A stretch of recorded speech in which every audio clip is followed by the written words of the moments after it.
నిన్న 2-3 కమెంట్స్ మాకు వచ్చినాయి. ఇన్ఫ్యాక్ట్ చాలా ఇంప్రెసివ్ కమెంట్స్ ఉండే ఫ్రెండ్స్. సో టాపిక్ ఇవాళ నేను కమెంట్స్లో నుంచి తీసుకున్నా. మొన్న మండే రోజు నేను లేకుండే కొంచెం అస్వస్థతకు గురైన ఉండే. I was seldom suffering from ill health. So నేను రాలేకపోయినా బట్ ఆ రోజు ఒక రిపోర్ట్ వచ్చింది. ఏందనంటే ఫ్రైడే కానీ సాటర్డే కానీ ఈ రిపోర్ట్ చాలా పబ్లిష్ అయింది. ఏంటంటే హైడెన్బర్గ్ రీసెర్చ్ రిపోర్ట్ అని చెప్పి ట్వీట్లు వచ్చినాయి. సోమవారం రోజు కంప్లీట్గా ఒక స్టాక్ మార్కెట్ని కొలాప్స్ చేసే కుట్ర జరిగింది అని చెప్పి మనం అందరం మాట్లాడొచ్చు. ఎందుకనంటే దాని తాలూకా డీటెయిల్స్ ఏంది, దాని తాలూకా కంప్లీట్ చిట్టా అయింది, వెళ్ళిపోబోతుంది చిత్రకు. Maybe we're late, of course చెప్పకుండా మాత్రం ఉండలేం కదా, కొంచెం లేట్ అయినా కానీ.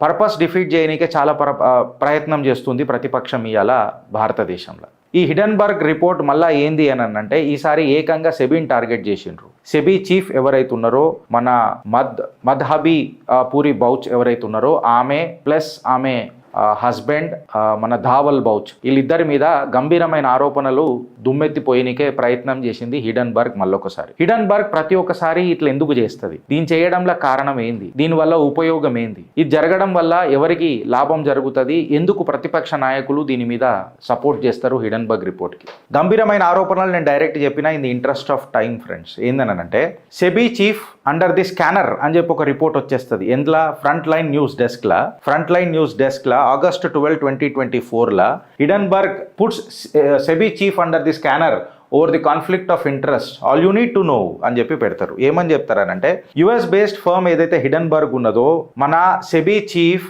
బౌచ్ గారు ఎవరైతే ఉన్నారో ఆమె మీద గంభీరమైన ఆరోపణలు, ఆమె ఇంకా ఆయన హస్బెండ్ కలిసి అదానీ గ్రూప్లలో షేర్లు కొని అమ్మేసి ట్రేడ్ చేసిండ్రు ఒక మారిషియస్ రూట్ నుంచి అని ఎక్సెట్రా దాని మీద ఒక గంభీరమైన ఆరోపణలు చేస్తారు. ఆఫ్ షోర్ ఇన్వెస్ట్మెంట్స్ అని చెప్పి నేను ఇక్కడ పెట్టిన. ఇది ఎప్పుడు జరిగింది అని అంటే 2015లో కొన్నారు అండ్ ఎగ్జిటెడ్ ఇన్ ది 2018. ఈ షేర్స్ 2015లో కొని ఎగ్జిట్ 2018లో చేసిండ్రు అని ఒక గంభీరమైన ఆరోపణలు చేస్తారు. గంభీరమైన ఆరోపణలు సమరైజ్ చేసి చూస్తే ఏమున్నదంటే ఫ్రెండ్స్, ఫస్ట్ పాయింట్ ఏందని అంటే ఏదైతే హిడెన్బర్గ్ 18 నెలల కింద 2023లో ఒక రిపోర్ట్ పబ్లిష్ చేసిందో సేయింగ్ దాట్ మారిషియస్ రూట్ నుంచి ఆఫ్లైన్ ఫండింగ్ చేసి అదానీ గ్రూప్ మన ట్రేడ్ చేస్తున్నది, ట్యాక్స్ ఎవేడ్ చేసి ఎక్సెట్రా చేస్తున్నది.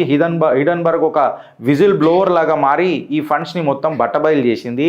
దీని మీద సెబీ ఏం యాక్షన్ తీసుకుంటలేదు. ఇన్ఫ్యాక్ట్ సుప్రీం కోర్టుకి కూడా ఫేక్ రిపోర్ట్ సబ్మిట్ చేస్తుంది అని రవీష్ కుమార్ కూడా మాట్లాడిండు. ఇంత ఘోరాతి ఘోరంగా ఆరోపణలు సెబీ చీఫ్ మీదకి ఇలా జర్నలిస్టులు అందరూ రుద్ది ఇడిచిపెట్టడానికి ప్రయత్నం చేశారు. ఇది ఎందుకు జరుగుతుంది, ఏం జరుగుతుంది, ఏం లాభము, ఎవరి సొంత లాభాల కోసం జరుగుతుంది, ఇలా కంప్లీట్గా చీల్చి చెండాడదాం మన చిత్రగుప్తుల చిట్టాలిప్పుకుంటా. సో ఆయన సమరీ ఆఫ్ రిపోర్ట్లో నేను మీకు కంప్లీట్గా చెప్పిన. హిడెన్బర్గ్ అనేది ఒక యుఎస్ బేస్డ్ ఫర్మ్. అసలు ఈ యుఎస్ బేస్డ్ ఫర్మ్కి అంత ప్రాధాన్యత ఎందుకు ఇవ్వాలి భారతదేశంలో అనేది ఎవరికి అర్థమవుతలేదు. మన సెబీనే క్వశ్చన్ చేసుడు అనేది నాకు ఇంకా అర్థమవుతలేదు. అయితే ఈ గంభీరమైన ఆరోపణలు ఏందో ఇప్పుడు మీకు చెప్పిన తర్వాత నెక్స్ట్ వాళ్ళు ఏం మాట్లాడతారనంటే ఇదే జనవరి 2023లో కూడా ఇదే సార్ట్ ఆఫ్ రిపోర్ట్ వాళ్ళు పబ్లిష్ చేసిండ్రు. అదానీ షేర్లు ఎట్లా కుప్పగూలినాయో తెలుసు, దేశ ఆర్థిక వ్యవస్థ అతలాకుతలం వైపు పోతున్నది, సెబీ దీన్ని మానిటర్ చేస్తలేదు అని చెప్పి రాహుల్ గాంధీ సాటర్డే రోజు ఇంచుమించు ఏమని మాట్లాడిందంటే ఇన్వెస్టర్స్ ఎవరైతే భారతదేశంలో ఉన్నారో మీరు దయచేసి ఇన్వెస్ట్ చేయకండి, బికాస్ ఏదైతే ఇన్స్టిట్యూషన్ దీన్ని మానిటర్ చేస్తుందో, సెబీ అనే ఇన్స్టిట్యూషన్ దీన్ని మానిటర్ చేస్తుందో ఇది కాంప్రమైజ్ అయిపోయింది అని చెప్పారు. అయితే రాహుల్ గాంధీ గారు తెలుసుకోవాల్సింది ఏంది, దేశ ప్రజలు తెలుసుకోవాల్సింది ఏందనంటే ఫ్యాక్ట్ ఏందనంటే మోదీ గారి హయాంలా భారతీయ జనతా పార్టీ పరిపాలనలా ఇవాళ భారత్ ఆర్థిక వ్యవస్థ చాలా సురక్షితంగా ఉన్నది. ఇది నేనన్న మాట కాదు, IMF మాట్లాడిన మాట. ఏందనంటే India is a bright spot అని చెప్పి మాట్లాడింది. పోస్ట్ కోవిడ్ తర్వాత ప్రపంచ దేశ ఆర్థిక వ్యవస్థ కంప్లీట్గా అతలాకుతలం అవుతుంటే ఆ అతలాకుతలం అవుతున్న సమయంలో కేవలం ఒక ఆశా జ్యోతి లెక్క, ఒక ఆశ లెక్క నిలబడ్డది, అఖండగా నిలబడ్డది ఇవాళ మన భారత్. మోదీ సర్కార్ హయాంలా ఇవాళ మనము భారత్ని ఒక బ్రైట్ స్పాట్ లెక్క చూస్తున్నాము అని చెప్పి IMF చెప్పిన మాట మళ్ళొకసారి మేము ముంగటికి తీసుకొని వస్తున్నాం. సుమారు ఈ అడ్డమైన రిపోర్టు ఆధారాలు లేని రిపోర్టు పబ్లిష్ చేసి హిడెన్బర్గ్ సుమారు $100 బిలియన్ల నిజంగా చెప్తే $150 బిలియన్ మెల్ట్ డౌన్ చేసింది shares of Adani publicly.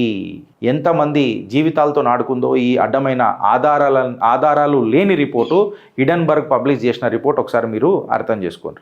Reports ఏమని చెప్తుంది అని అంటే ఈ బౌచ్ అనంట ఒక 100% stake Singapore consulting firm called Agora partners from 2013 to 22 లోపల ఇన్వెస్ట్ చేసి transferring it to our husband after becoming an SEBI chief or a chairperson. ఏ షేర్లు అయితే ఏవైతే కొన్నదో 100% స్టేక్ ఏదైతే కొన్నదో అగోరా పార్ట్నర్స్ ఫ్రమ్ 2013 to 22 ఈమె సెబీ చైర్మన్ కాకముందే అయిన తర్వాతనట సెబీ చీఫ్ అయిన తర్వాత భర్త పేరు మీదకి ట్రాన్స్ఫర్ చేసింది అని చెప్పి శిల్క పలుకులు పలుకుతారు. అయితే సెబీ చీఫ్ దీన్ని తీవ్రంగా ఖండించారు. She has denied all the allegations with regard to the baseless allegations raised by the Congress party and also the Hindenburg report. Rahul Gandhi ఎట్లా మాట్లాడిండు, ఏం మాట్లాడిండు, ఎట్లా చేసిండు, ఎక్సెట్రా దీని మీద మనం మాట్లాడదాం ఖచ్చితంగా. రాహుల్ గాంధీ ఏం మాట్లాడిండో ఒకసారి చూద్దాం. రాహుల్ గాంధీ ఏమంటాడంటే the integrity of the SEBI the securities regulator entrusted with safeguarding the wealth of the small retail investors have been gravely compromised by the allegations against its chairperson. Honestly, across the country ఏమని మాట్లాడుతున్నాడు చూడుండ్రి. Honest investors across the country have pressing questions of the government. Rahul Gandhi ఏమంటుండంటే SEBI అనేది compromise అయిపోయింది. ఇవాళ government మీద ఎన్నో ప్రశ్నలు ఉన్నాయి ఒక సామాన్యమైన ఇన్వెస్టర్కి అని చెప్పి అలిగేషన్స్ రేజ్ చేస్తాడు రాహుల్ గాంధీ. ఇవాళ మొత్తము యావత్ భారతదేశంలో హానెస్ట్ ఇన్వెస్టర్స్ ఎవరైతే ఉన్నారో సెబీ కాంప్రమైజ్ అయిపోయిందని చెప్పి మాట్లాడుతున్నారు. దీనికి బాధ్యత వహించాల్సింది నరేంద్ర దామోదర్ దాస్ మోదీ గారు అని చెప్పి సెబీ చైర్పర్సన్ ఇంకా గౌతమ్ అదానీ ఏదో నెక్సెస్ నడుస్తున్నది అని చెప్పి జాయింట్ పార్లమెంటరీ కమిటీకి నరేంద్ర మోదీ గారు ఎందుకు ఒప్పుకుంటలేరు, సుప్రీంకోర్టుకి సెబీ ఫేక్ రిపోర్ట్ ఎందుకు సబ్మిట్ చేస్తున్నది అని చెప్పి ఆధారాలు లేని ఒక రిపోర్ట్ని పట్టుకొని సెబీని క్వశ్చన్ చేస్తాడు. ఇక్కడికి ఆగిపోయిందా అని అంటే ఇక్కడికి ఆగలే ఫ్రెండ్స్. దరిద్రం దండయాత్ర చేసుడు ఏందని అంటే మౌవా మిత్ర ఎవరైతే పైసలు తీసుకొని క్వశ్చన్లు అడుగుతుందో పాస్వర్డ్లు షేర్ చేస్తుందో క్వశ్చన్లు అడగనికే గంభీరమైన ఆరోపణలు ఎదుర్కొంటున్న మౌవా మిత్ర ఆమె గురించి నేను ఇంత తక్కువ మాట్లాడితే అంత బెటర్ అనుకుంటా. స్వతంత్ర దినోత్సవం నాడు ఆమె కూడా పెద్దగా మాట్లాడుతుంది దీని మీద. ఏందనంటే ఇండియాస్ రెప్యుటేషన్ అనంట ప్రపంచ స్థాయిలో పడిపోతుందట, ఇది తీరని మచ్చనట, ఇన్వెస్టర్లు ఇక భారతదేశానికి రారట, ఇది నాన్ ట్రాన్స్పరెంట్ వేలా ఇది కంప్లీట్గా నడుస్తుందట, సెబీ కూడా ఇట్లా కాంప్రమైజ్ అయిపోతే ఎట్లా అని చెప్పి రాహుల్ గాంధీ మాటలకు ఈమె వత్తాసు వలుకుతుంది. ఇక్కడ ఆగిపోయింది అని అంటే ఇలా ఈకో సిస్టమ్ మొత్తం ట్రిగర్ అవుతుంది. ఈకో సిస్టమ్ మొత్తం ట్రిగర్ అయిపోయి ఇగో చూడుండ్రి షేర్ మార్కెట్ మళ్ళీ కొలాప్స్ గానికే స్టార్ట్ అయింది, ఇక నాశనం అయిపోతుంది. ఇక చూడుండ్రి సామాన్యుడు ఇలా అడుగుతున్నాడు ప్రశ్న నరేంద్ర దామోదర్ దాస్ మోదీ గారికి, ఏమవుతుంది, ఎట్లయితుంది, ఎవరు చేస్తారు, ఏం చేస్తారు, మా జిందగీలు ఏమైపోవాలా, మేము ఒక పూట అన్నం తిందామనంటే మాకు గంజి నీళ్ళకే పరిమితం చేసేటట్టున్నారు, సామాన్యుడిగా పెట్టుబడి పెట్టొద్దు, సామాన్యుడు పెట్టుబడి పెడితే అది పాతాళానికి పోతుంది అని అన్నట్టు ఒక నరేటివ్ బిల్డ్ చేసిండు మన రవీష్ కుమార్. ఇక్కడికి ఆగిపోయిందా ఫ్రెండ్స్ అని అంటే ఇక్కడికి ఆగిపోలే. జార్జ్ సోరోస్ కూడా మోదీ గారి పేరు తీసుకొని చాలా మాట్లాడతారు. టార్గెట్ మన ఇండియన్ స్టాక్ మార్కెట్ని టార్గెట్ చేస్తారు. ఏం చేస్తారు, ఎట్లా చేస్తారు అని అంటే వెనకటికి కూడా వీళ్ళు ఏమని చెప్పారు అని అంటే ఈ హిడెన్బర్గ్ రిపోర్టు ఈ సెబీ చీఫ్ ఎవరైతే ఉన్నారో ఆమె తన హస్బెండ్ కలిసి ఎక్సెట్రా పెట్టుబడులు పెట్టి మనీ ఎవేడ్ చేసి ఫారిన్ ఫండింగ్ నుంచి పైసలు తీసుకొని వచ్చి అక్కడ పెట్టి ఏదో చేసిర్రు ఎక్సెట్రా అని ఒక ఆధారాలు లేని రిపోర్ట్ మాట్లాడారని మనం ఆల్రెడీ చెప్పినాం. దీన్ని పట్టుకొని వాళ్ళు ఏం మాట్లాడతారని అంటే స్టాక్ మార్కెట్ కుప్పగూలిపోతుంది, మీరు స్టాక్ మార్కెట్లలో పైసలు పెట్టకుండ్రి అని చెప్పి ఇప్పటికీ నేను ఇది 3వ సార్లు రిపీట్ చేసిన, నాకు కరెక్ట్ గుర్తుంది. ఎందుకనంటే ఒళ్ళు మండే చాతలు ఇవి. మళ్ళీ ఇదే మాట మాట్లాడిన రాహుల్ గాంధీ, స్టాక్ మార్కెట్లో పైసలు పెట్టొద్దన్న రాహుల్ గాంధీ, ఇక సామాన్యుడు పెట్టుబడి పెడితే నాశనం అయిపోతాడు అని చెప్పిన రాహుల్ గాంధీ, సెబీ కాంప్రమైజ్ అయిపోయిందని చెప్పిన రాహుల్ గాంధీ పెట్టుబడులు ఎందుకు పెట్టిండు, స్టాక్ మార్కెట్లలో సుమారు 4 కోట్ల రూపాయలు ఎందుకు ఉన్నది, ఆయన ఉన్న స్టాక్ మార్కెట్ లిస్ట్ కూడా పెట్టినా నేను ఎక్కడెక్కడ ఆయన స్టాక్లు ఇన్వెస్ట్ చేసిండో 4,33,60,519 రూపాయల పైసలు ఆయన ఇన్వెస్ట్ చేసిండు, 4 కోట్ల రూపాయలు. మళ్ళీ సామాన్యుడు నాశనం అవుతున్నప్పుడు రాహుల్ గాంధీ నువ్వెందుకు పెట్టినావు స్టాక్ మార్కెట్లలో? దీన్ని షార్ట్ చేసుడు అని అంటారు ఫ్రెండ్స్. షార్ట్ అనేది ఏంది అని అనేది నేను మీకు ఇప్పుడు చెప్తా. షార్ట్ అనేది ఏందని అంటే ఒక షేర్ ప్రైస్ని ఘోరంగా అతి ఘోరంగా కింద పడేసి దాన్ని మళ్ళా చౌక ధరకు కొనుడు షార్ట్ అని అంటారు. ఇది ఇలా చేసుడు ఎవరు చేస్తారు ఎక్కువ అని అంటే మన George Soros, the good old friend of Rahul Gandhi and the ecosystem who want to destabilise the nation's economy. వీళ్ళు కలిసి చేస్తున్న ఈ ప్రయత్నానికి భారత్ ప్రజలు తిప్పికొట్టిండ్రు. భారత్ ప్రజలు సోమవారం నాడు తిప్పి కొడితే గడ్డపార దించిండ్రు. ఒక రేంజ్లా సర్వనాశనం అయినరు. ఇలా నరేటివ్ మొత్తం 2014 నుంచి 2024 వరకు రాహుల్ గాంధీ పెట్టిన స్టాక్స్ ఇట్లా మనం తీసుకొని చూస్తే నేను ఎవిడెన్సెస్ మీ ముంగట పెట్టిన ఫ్రెండ్స్. నేను అబ్సల్యూట్ ఎవిడెన్సెస్తోనే మీ ముంగట పెట్టిన, ఆధారాలు లేనిది నేను ఎన్నడూ ఏది మాట్లాడలే. Because we believe in God, rest in data. మళ్ళా స్టాక్ మార్కెటే నాశనం అవుతుందని చెప్పిన రాహుల్ గాంధీ పెట్టుబడి ఎందుకు పెట్టిండు అని అన్న ప్రశ్న మీరు అడగాలి. ఇవాళ కాంగ్రెస్ కార్యకర్తలను అడుగుతున్నా, దీనికి ఏం సమాధానం చెప్తారనని. కాంగ్రెస్ హీన చరిత్ర ఎట్లా మొదలవుతుంది అన్నది ఇప్పుడు ఆరంభమవుతుంది. చూడుండ్రు మీరు. వెనకటికి ఇదే రాహుల్ గాంధీ ఇవాళ లీడర్ ఆఫ్ ది అపోజిషన్ ఏం కట్టనికి అయిండో నాకు అర్థం కాదు, కానీ హెచ్ఏఎల్ మీద కూడా దుమ్మెత్తి పోసిండు. మోదీ కంప్లీట్గా హెచ్ఏఎల్ని నాశనం చేస్తున్నాడు. హిందుస్థాన్ ఏరోనాటిక్ లిమిటెడ్స్ మోదీ హయాంలా సర్వనాశనం అయిపోతుంది అని చెప్పిండు. ఈయన ఎట్లాంటోడు అని అంటే, ఈయన బంగారాన్ని పట్టుకున్నా బొగ్గైపోతుంది అని అంటారు చూడు జనాలు. ఓ గట్లాంటోడు రాహుల్ గాంధీ దేశానికి. ఇక కాంగ్రెస్ పార్టీకి ఆయన కుటుంబానికి అయితే ఇక దరిద్రం దండయాత్ర చేసుడు అని అంటారు కదా, ఆయన గట్లాంటోడు. ఎందుకు అని అంటే, ఈయన ఎప్పుడైతే హెచ్ఏఎల్ మోదీ గారు మొత్తం ముంచేస్తున్నారు అని చెప్పిండ్రో 2023 డేటా అబ్స్ట్రాక్ట్ తీసుకొని చూస్తే నేను చెప్పుడు మాట కాదు. Rajeev Chandrasekhar's attack Rahul Gandhi over HAL says the company became 1.35 lakh crore company under PM Modi. Congress హయాంలా ఎక్కడైతే కుప్పగూలిపోయి హెచ్ఏఎల్ బంద్ కావాల్సి వస్తున్న పరిస్థితులలో ఉండనో, మోదీ గారి హయాంలా 1.35 lakh crore కంపెనీ అయింది హెచ్ఏఎల్ అని చెప్పిండ్రు. సేమ్ ఎల్ఐసి కూడా సర్వనాశనం అవుతుంది, మోదీ దాన్ని సర్వనాశనం చేస్తున్నారు, ఎక్సెట్రా ఎక్సెట్రా అని చెప్పి మాట్లాడిండు ఇదే రాహుల్ గాంధీ. నేను యాజ్ ఇట్ ఈస్గా రాహుల్ గాంధీ మాటలు పెట్టినాడా. HAL the temple of modern India, Modi government destroying it, Rahul. ఇక్కడ చూడండి మళ్ళీ ఏమైందో ఇప్పుడు. Modi government risking people's future by damaging LIC, Rahul Gandhi మాట్లాడిండు Jan 2022 2020లా. అదే ఎల్ఐసి ప్రైజెస్ 74% పెరిగింది. 74% పెరిగింది. నేను మాట్లాడుతున్న మాట కాదు, ఎకనామిక్ టైమ్స్లో వచ్చిన కథనం July 19th 2024. The shares of LIC have raised by 74%. ఒక టాప్ 10 ఫర్మ్స్ ఆఫ్ రిటర్న్స్లలా ఎల్ఐసి ఉన్నది బై మార్కెట్ క్యాప్ అని అంటే మీరు నమ్ముతారా? ఈడికి ఆగిపోయిందా? ఈడికి ఆగలే. ఆ రోజు సోమవారం నాడు వీళ్ళు మొత్తం నాశనం పట్టిద్దామని అన్నారు సెన్సెక్స్ని. కాకపోతే మన బిఎస్సి స్టాక్ ఎక్స్చేంజ్ ఏదైతే ఉన్నదో అది సూపర్ బూమింగ్ రోర్తో ఆ రోజు ముంగటికి పోయింది ఫ్రెండ్స్. బోలో భారత్ మాతాకి జై. 79,555.65 దూసుకుపోయింది సెన్సెక్స్ ఆ రోజు. అయితే లాస్ట్ టైం కూడా ఇదే ఈడెన్బర్గ్ రిపోర్ట్ 2023లో వచ్చింది. మనం అప్రమత్తం లేకుండే వీళ్ళని నమ్మినాం. ఇన్వెస్టర్లు అందరూ వీళ్ళని నమ్మి పైసలు తీసుడు స్టార్ట్ చేసిండ్రు. కుప్పగూలింది. అదాని కుప్పగూలితే నాకేం సంబంధం చెప్తా, అదానితో మనకేం సంబంధం చెప్తా. అదాని స్టాక్స్ ఆ రోజు 53,000 crores లాస్ అయినాయి. కంప్లీట్ మెల్ట్ డౌన్ మనం ఫేస్ చేయాల్సి వచ్చింది. సుమారు $150 billion మనం పోగొట్టుకోవాల్సి వచ్చింది. ఇది నేను చెప్తలేను, this is an absolute data. ఇవాళ అదానీ గ్రూపు షేర్లు లాస్ అవ్వడం వల్ల దేశానికి ఏం లాస్ అయిందని అన్న చూడండి. అదానీ గ్రూప్ లాస్ అయితే దేశం లాస్ అయింది, దేశం లాస్ అయితే ఒక సామాన్యుడు లాస్ అయ్యిండు. This is the truth friends. ఒక పర్సనల్ కెపాసిటీలో చెప్తున్నా, అదానీ షేర్లలో నేను పైసలు పెట్టిన, నేను ఎప్పుడు లాస్ కాలే. నేను తొందర పడలే, షేర్లు అమ్ముకోలే, కొంచెం ఓపిక పట్టిన. అదే ఇవాళ నేను మళ్ళీ దౌరాంచి చెప్తున్నా, మీరు ఇప్పుడు చూడండి ఫ్రెండ్స్. ఇవాళ Adani group halts constructions of 34,900 crore petrochemical project in Mundra after Hindenburg crisis. March 20, 2023కి బిజినెస్ వరల్డ్లో వచ్చిన కథనం. ఇంత ఇన్ఫ్రాస్ట్రక్చర్ ఆగిపోవాల్సి వచ్చింది because of a fake report of Hindenburg. ఈ రవీష్ కుమార్ పెద్దగా మాట్లాడిండు, భారతీయ ఆర్థిక వ్యవస్థను సర్వనాశనం చేయడం వీళ్ళ లక్ష్యం. How road infrastructure can Boost MSMEs performance. ఒకసారి గూగుల్ చేసి చూసుకోండి ఫ్రెండ్స్. నేను అందుకే లింక్డ్ఇన్ల నుంచి తీసుకొని వచ్చిన స్క్రీన్ షాట్ మీకు పెట్టిన. మన రోడ్ ఇన్ఫ్రాస్ట్రక్చర్ ఎంఎస్ఎంఈలకు ఎంత లాజిస్టిక్స్ అనేది అంటాం కదా, అది మన 13 to 14% ఆఫ్ ది జీడిపిలో కాంట్రిబ్యూట్ చేస్తుంది ఫ్రెండ్స్.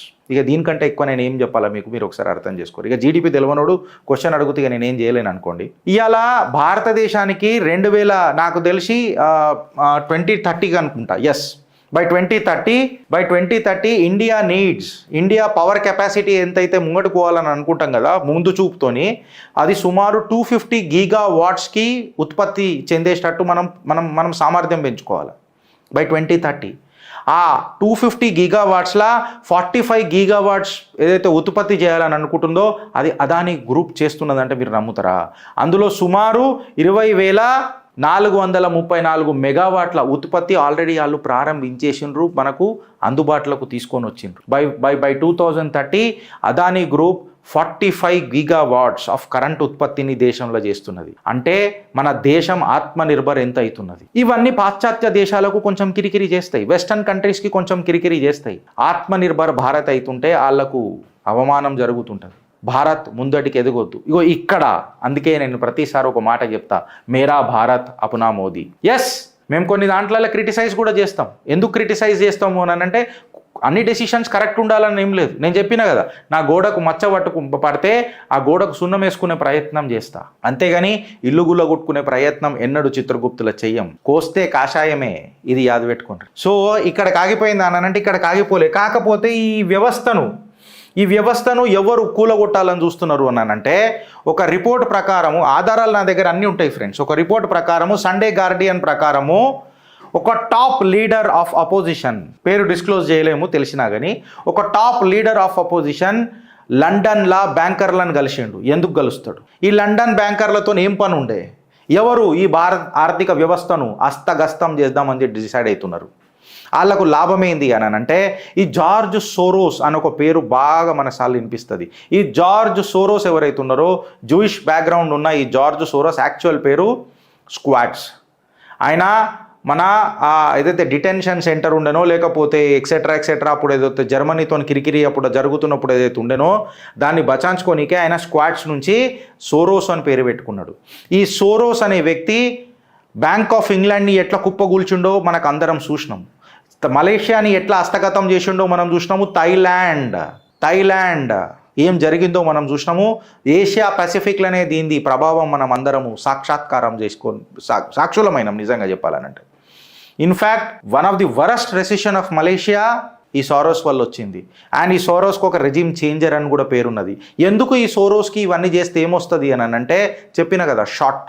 ఒక కంట్రీ ఆర్థిక వ్యవస్థను హస్తగస్తం చేసేసి తక్కువ దాంట్లలో మన షేర్లు కొనుక్కొని లాంగ్ టర్మ్ ఇన్వెస్ట్మెంట్ పెట్టుకొని లేదా షార్ట్ టర్మ్ ఇన్వెస్ట్మెంట్ పెట్టుకొని డిపెండింగ్ అపాన్ ది సిచ్యువేషన్ స్టాక్లు షేర్లు అమ్ముకొని బ్యాంక్ ఆఫ్ ఇంగ్లాండ్ కూలగొట్టినందుకు $1 బిలియన్ సంపాదించిందంటే మీరు నమ్ముతారా? I'm wrong with the figures, but ఇంచుమించు గిట్లనే ఉంటుంది. మలేషియన్ ప్రైమ్ మినిస్టర్ మొరాన్ అని చెప్పి తిట్టిన ఈ సోరోస్ని, ఈ ధ్రువ్ రాఠీ, ఈ రవీష్ కుమార్, ఈ రాహుల్ గాంధీ, మహుమా మిత్రా, వీళ్ళందరూ ఎందుకు పెంచి పోషిస్తున్నారు?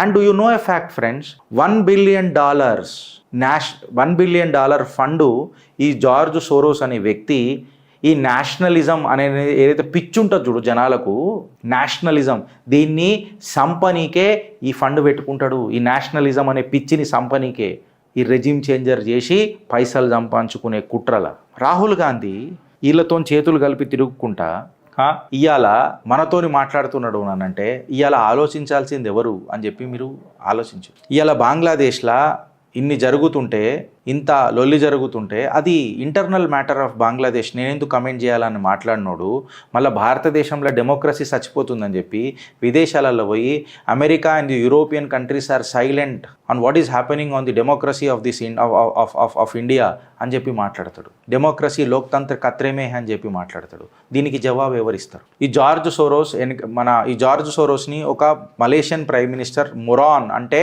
ఈడియట్ అన్నట్టు ఇండైరెక్ట్గా తిట్టిండు. పిచ్చోడు, ఒక ఇడియోటిక్ క్యారెక్టర్ అని చెప్పినట్టు మాట్లాడిండు. అట్లాంటి మనం ఎందుకు పెంచి పోషిస్తున్నాం? దీనికి సమాధానం ఎవరు చెప్తారు? భారత ఆర్థిక వ్యవస్థను ఎందుకు నాశనం పట్టిద్దామని చూస్తున్నారు? దీనికి సూత్రధారులు ఎవరు? దీనికి కారణం ఎవరు? ఎవరు అప్రమత్తం ఉండాలా? ఎవరు ఆలోచించాలా? ఈ ప్రశ్నలు మీ మనసులో వేసుకోండి ఫ్రెండ్స్. భారత్లో కూడా ఇవాళ ఒక బ్రైట్ స్పాట్, ఒక ఆర్థిక వ్యవస్థ లాగా ముంగటికి పోతున్నది అని చెప్పి ఇవాళ ప్రైమ్ మినిస్టర్ గారి స్పీచ్ ఎర్రకోటల నుంచి కూడా మనసు పులకరించే విధంగా ఉండే. ఆయన అగ్రికల్చర్ మీద మాట్లాడిండు, హౌస్ కీపింగ్ మీద మాట్లాడిండు, ఆత్మనిర్భర్ భారత్ మీద మాట్లాడిండు, మహిళా శక్తి మీద మాట్లాడిండు, మహిళల పట్ల జరుగుతున్న అరాచకం మీద మాట్లాడిండు, బంగ్లాదేశ్ మీద మాట్లాడిండు. ఇరుగు పొరుగు పక్క దేశాల మీద మాట్లాడిండు, భారత్ యొక్క ప్రతిభ ఎట్లుండాలి మాట్లాడిండు. 40 కోట్ల మంది స్వతంత్రం తీసుకొస్తే 140 కోట్ల మందిని మనం భారత్ని ముంగటికి ఎట్లా తీసుకోవాలా అని చెప్పి బాధపడుతూ, తపన పడుతూ, తపస్సు చేస్తూ ఈ భారత్ని ముంగటికి తీసుకుపోతాను అనుకున్న ప్రధానికి మనం అండగా నిలబడదామా, లేక ఈ కాంగ్రెస్ చేస్తున్న ఫేక్ రిపోర్ట్లకు మనము బానిసలమైదామా? ఆలోచిస్తారా లేక అనుభవిస్తారా? భారత్ మాతాకి జై. ఈడికి అయిపోయిందా అని అంటే ఈడికి అయిపోతుంది ఫ్రెండ్స్, ఈడికి అయిపోదు కదా.